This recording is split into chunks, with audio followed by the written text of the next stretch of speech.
Alright, so as promised, I said I was going to show you how to make a healthy macaroni and cheese. I know that was requested from someone, and here it is. So what you will need is some fat-free milk, whole wheat elbow macaronis, whole wheat flour, some fat-free cheddar cheese, fat-free mozzarella cheese, and some extra virgin olive oil. Alright, so first thing you want to do is get yourself like some kind of saucepan, medium saucepan.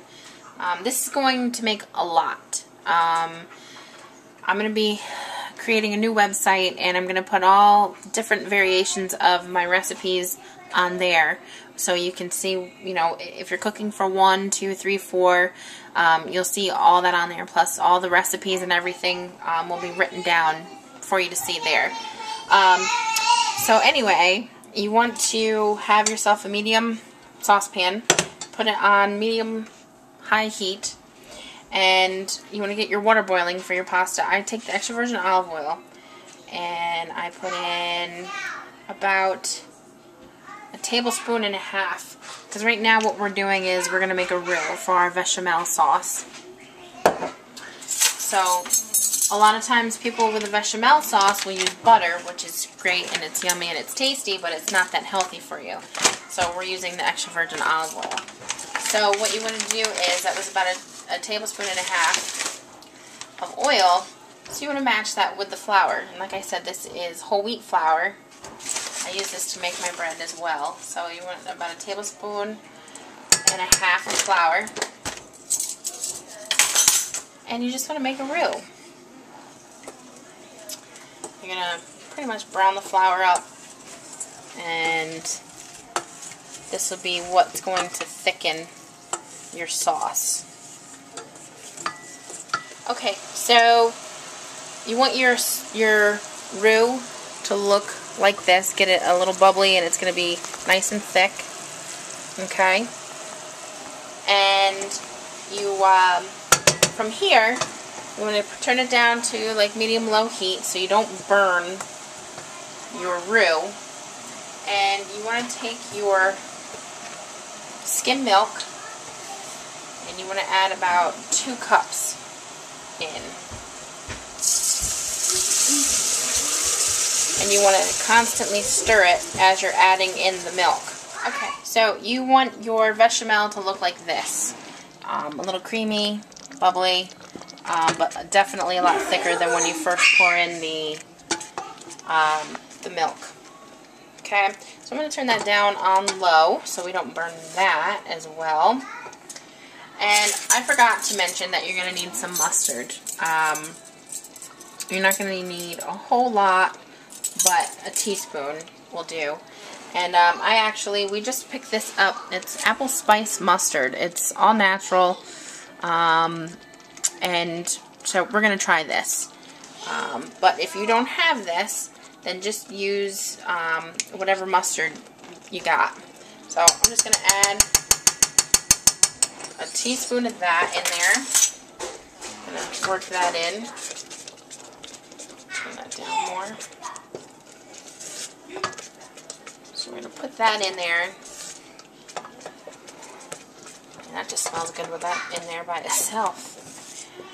Alright, if you notice that your bechamel is getting thicker, you can add a little bit of milk, because mine looks like it's getting a little bit too thick right now. So I'm just going to add just another dash of skim milk in there, thin it out a little bit.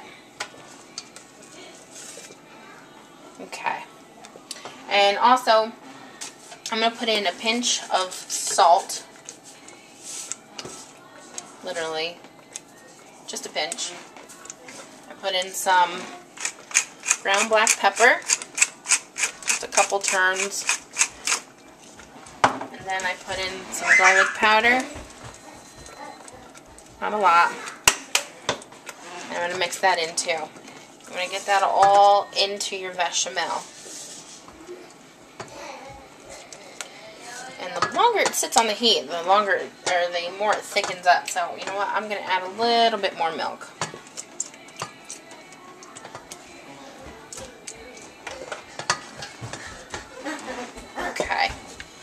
So that looks good now. Alright, so what I'm going to do now is I'm going to add my cheese. You're going to want to take 1 cup of your fat-free mozzarella and put it in. These bags are equivalent to 1 3/4 cups, so not quite 2 cups. Obviously, if you want to measure out a cup of each, that's fine. I just kind of eyeball it because I'm usually pretty accurate. Do that with your mozzarella, and then you want to do the same thing with your cheddar.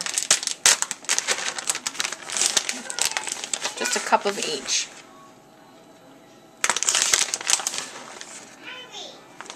Okay, so you're going to put that in to your bechamel,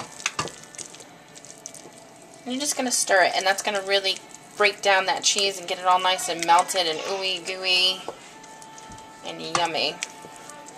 Now, I just want to tell you that when you use whole wheat flour as opposed to white flour, it's not, your sauce is going to have a brown tinge to it because the whole wheat flour is brown. So don't be scared if it comes out and say, oh my gosh, it's brown. It's because it's just the whole wheat flour. But believe me, it tastes yummy. So just stir that in there and get it all nice and ooey gooey, and look at this. Look at that. That's going to be your sauce for your macaroni, and it's going to be delicious.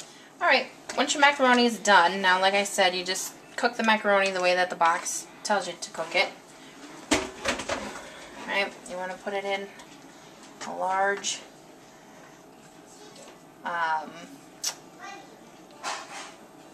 I don't even know what you would call this. Large pan.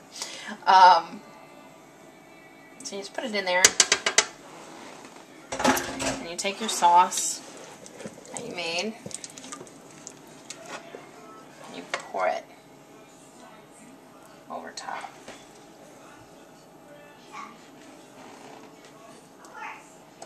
Just like that.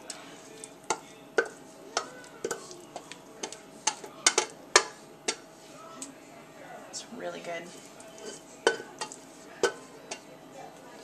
Okay, so once you have that over top, all you're going to do is just mix it in. Make sure that every piece of macaroni is covered with the cheese sauce. It looks really good right now. Just want to eat it.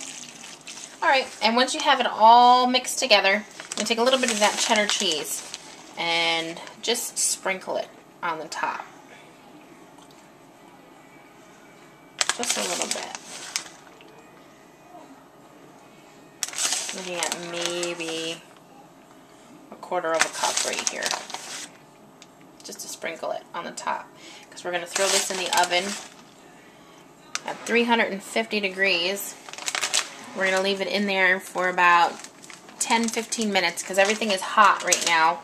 So you're not going to have to cook it. You just want to get the cheese on the top to, you know, get kind of bubbly and nice on there. So throw it in the oven, like I said, 350 degrees, 10-15 minutes, and that's it. Alright, so when it's all done, whoa, you just take it out of the oven,